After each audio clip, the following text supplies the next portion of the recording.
అమ్మాజీ కిచెన్కి మళ్ళీ స్వాగతం. ఈరోజు మనం ఒక వెరీ సింపుల్ రెసిపీ చేసుకుందాము, కానీ వెరీ టేస్టీ ఉంటుందండి. దీని పేరే పులగం. మనం చిన్నప్పుడు పండగలకి వాటికి బాగా చేసుకునేవాళ్ళం. సో ఆ సింపుల్ రెసిపీ వాళ్ళు చూద్దాము. దీనికి కావాల్సినవి మనకి ఒక ఉల్లిపాయ ఇలా బారుగా కోసుకుని, 4 పచ్చిమిరపకాయలు అవి కూడా ఇలా నిలువుగా కోసుకుని, 1 స్పూన్ బటర్, 1 స్పూన్ ఆయిల్, ఆవాలు, చెక్క, లవంగం, ఇలాచి, ఒక 4 క్యాష్యూస్, 1 కప్పు బియ్యం, అరకప్పు పెసరపప్పు. సో ఫస్ట్ మనం బియ్యంని పెసరపప్పుని ఒక 5-10 నిమిషాలు నానబెట్టుకుందాము వాటర్లో.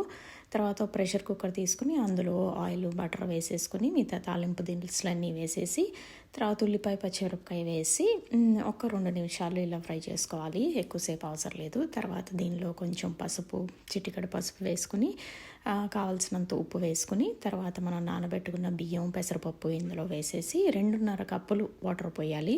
మనం ఇక్కడ 1 కప్పు బియ్యం, అరకప్పు పెసరపప్పు తీసుకున్నాము. దానికి 2.5 కప్పులు వాటర్ పోస్తే సరిపోతుంది. తర్వాత ఉప్పు చూసుకుని, ఒకవేళ ఉప్పు సరిపోతే ఇంకొంచెం ఉప్పు వేసుకుని ప్రెషర్ కుక్కర్ మూత పెట్టేసి 2 విజిల్స్ రానిస్తే సరిపోతుంది. విజిల్స్ పోయినాక కుక్కర్ చల్లారినాక ఓపెన్ చేసి మనం సర్వ్ చేసుకుని హాట్గా తినేయచ్చు. చూడండి ఈ పులగం ఎంత డ్రైగా బిర్యానీ స్టైల్లో పొడి పొడిలాడుతూ ఎలా వచ్చిందో.